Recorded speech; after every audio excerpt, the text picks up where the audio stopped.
नमस्कार दोस्तों।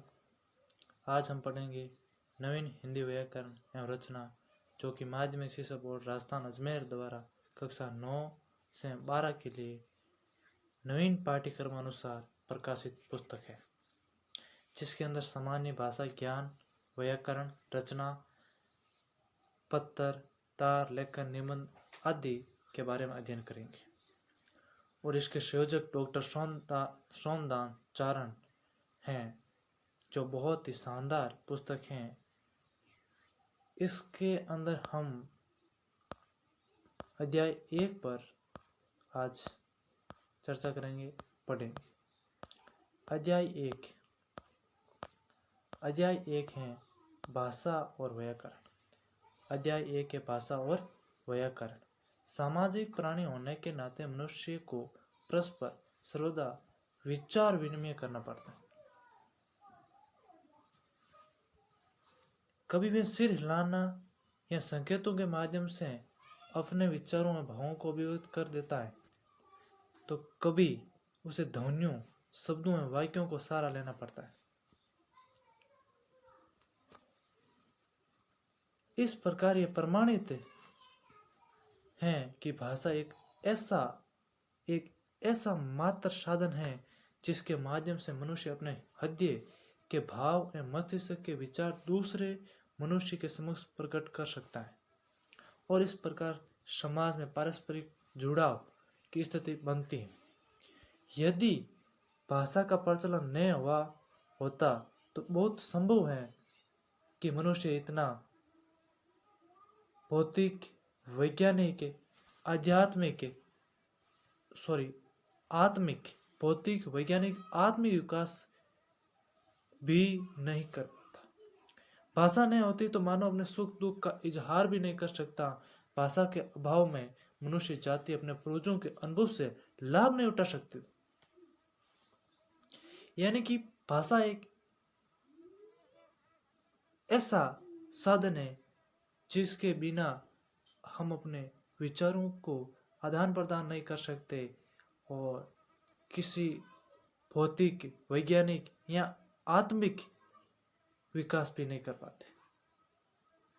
भाषा शब्द संस्कृत के भाष से व्युत्पन्न है। भाष धातु से अर्थ होता है, भाष का अर्थ होता है प्रकट करना, यानी भाष धातु से अर्थ ध्वनित होता है प्रकट करना।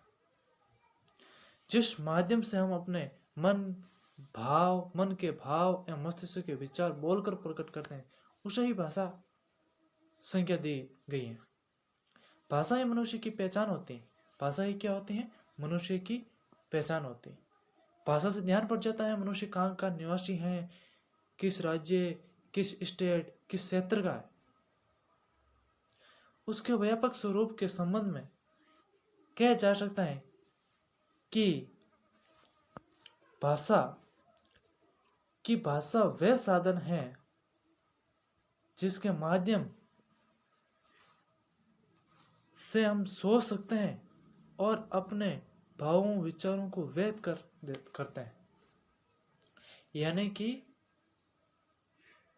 भाषा वह साधन है जिसके माध्यम से हम सोचते हैं और अपने भावों, विचारों को व्यक्त करते हैं। परिवर्तन प्रकृति का नियम है। समय के साथ साथ भाषा में भी परिवर्तन आता रहता है। इसी कारण संस्कृत, पाली, प्राकृत, अपभ्रंश आदि आर्य भाषाओं के स्थान पर आज हिंदी, राजस्थानी, गुजराती, पंजाबी, सिंधी, बांग्ला, उड़िया, असमिया, मराठी आदि अनेक भाषा प्रचलित हैं। भारत की राजभाषा हिंदी स्वीकारी गई है। भारत की राजभाषा कौन सी है? हिंदी भाषा है। कौन सी है? हिंदी भाषा। भारत की राजभाषा हिंदी है। ये तो था भाषा के संबंधित जानकारी। अब पढ़ेंगे हम वर्ण विचार, यानी जो भाषा हम बोलते हैं, जो भाषा बोलते हैं उनको प्रकट करते हैं और उसको लिखते हैं, वह शब्द किस प्रकार उसका निर्माण होता है, इसके बारे में पढ़ते हैं। पहले वर्ण विचार। और वर्ण विचार किसी भाषा के व्याकरण ग्रंथ में इन 3 तत्वों की विशेष एवं आवश्यक रूप से चर्चा विवेचना की जाती, यानी भाषा का निर्माण पहले वर्ण से, फिर शब्द से, फिर वाक्य से। यानी कि जिस प्रकार एक मकान ईंटों के माध्यम से हर ईंट का महत्व होता है, इसी प्रकार हर वर्ण का महत्व होता है। जिस प्रकार मकान के अंदर हर ईंट का महत्व होता है, उसी प्रकार भाषा के अंदर हर वर्ण का महत्व होता है। आवश्यक रूप से विवेचना की जाती है। इसको 3 भागों में बांटा गया है, वर्ण, शब्द, वाक्य। पहले वर्ण के बाद में शब्द का निर्माण होता है, फिर वाक्य।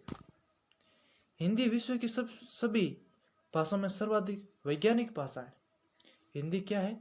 एक विश्व की सभी भाषाओं में सर्वाधिक वैज्ञानिक भाषा है। हिंदी में 44 वर्ण है, जिन्हें 2 भागों में बांटा जा सकता है। हिंदी में वर्ण की बात की जाए तो कितना है? 44 वर्ण है। और जिन्हें कितने भागों में बांटा गया है? 2 भागों में, एक स्वर और एक व्यंजन। एक स्वर और एक व्यंजन। पहले हम पढ़ते हैं स्वर के बारे में। कुल वर्णों की बात की जाए, हिंदी में 44 वर्ण है और उनको ही 2 भागों में बांटा गया, स्वर और व्यंजन। ध्यान से पढ़ना दोस्त, ध्यान रखना। पहले पढ़ते हैं हम स्वर। और स्वर ऐसी ध्वनियां जिनका उच्चारण करने में अन्य किसी ध्वनि की सहायता की आवश्यकता नहीं होती, उन्हें स्वर कहते हैं। यानी कि जो हम अपने उच्चारण करते हैं अपने मुख से, उस वर्ण में किसी और अन्य की सहायता नहीं होती, किसी भी वर्ण की सहायता नहीं होती। और वे 11 स्वर है। स्वर 11 होते हैं। कितने स्वर होते हैं? 11 स्वर होते हैं। पहला ए, आ, ई, उ, ए, ऐ, ओ, औ और ऋषि। इन्हें 2 भागों में बांटा जा सकता है, ह्रस्व और दीर्घ। स्वरों को कितने भागों में बांटा गया है? 2 भागों में, एक ह्रस्व और एक दीर्घ स्वर। जिन स्वरों के उच्चारण में अपेक्षाकृत कम समय लगे उन्हें ह्रस्व स्वर, एवं जिन स्वरों को बोलने में अधिक समय लगे उन्हें दीर्घ स्वर कहते हैं। जिसमें कम समय लगे उसे तो ह्रस्व स्वर, और जिसके अंदर दीर्घ यानी कि बोलने में अधिक समय लगे उनको दीर्घ स्वर कहते हैं। इन मात्रा द्वारा भी दर्शाया जाता है। ये 2 स्वरों को मिलाकर बनते हैं, अतः इन्हें संयुक्त स्वर भी कहा जाता है। जैसे ए प्लस ए मिलके क्या बनता है? आ बनता है। क्या बनता है? आ बनता है। ये संयुक्त स्वर है। और संयुक्त स्वर की बात की जाए, आ, दीर्घ ई, दीर्घ उ, ए, ऐ, ओ, औ दीर्घ स्वर हैं। स्वरों के मात्रा रूप इस प्रकार है। ए कोई मात्रा नहीं है। ए के अंदर कोई मात्रा नहीं है। आ के अंदर मात्रा है। एक मात्र 11 स्वर के अंतर्गत इस ए के अंतर्गत मात्रा नहीं है। ध्यान रखना, इसके अंतर्गत मात्रा नहीं है और सभी के अंतर्गत मात्रा है।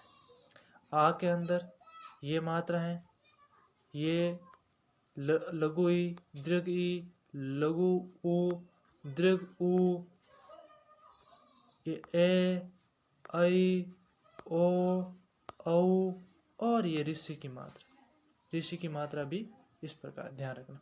अंग विशेष तौर से ध्यान रखना। अंग